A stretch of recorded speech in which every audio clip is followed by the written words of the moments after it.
সেটি হচ্ছে কেন্দ্রের বঞ্চনা, বাংলার অধিকারের ন্যায্য পাওনা বাংলাকে না দেওয়া, 100 দিনের কাজ, মনরেগা, আবাস থেকে শুরু করে 1,71,000 কোটি টাকা বাংলার পাওনা সেটা না দেয়া। আমরা খুব নির্দিষ্টভাবে বলছি যে এই 100 দিনের কাজ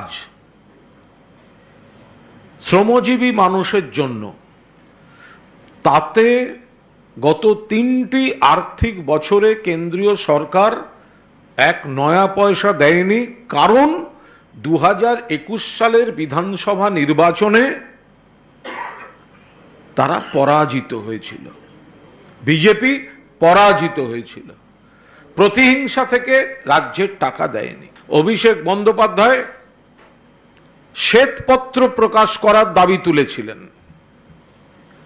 অভিষেক বন্দ্যোপাধ্যায় যেদিন থেকে শ্বেতপত্র প্রকাশের দাবি তুলেছেন, তারপর থেকে আজ কার্যত 3,400 ঘন্টা হয়ে গেল সেই শ্বেতপত্র প্রকাশের সাহস দেখাতে পারল না কেন্দ্রীয় সরকার। উল্টে কেন্দ্রের অর্থমন্ত্রী নির্মলা সীতারামনজি তিনি ভিত্তিহীন, বিভ্রান্তিমূলক, কুৎসাকর কথাবার্তা বলছেন।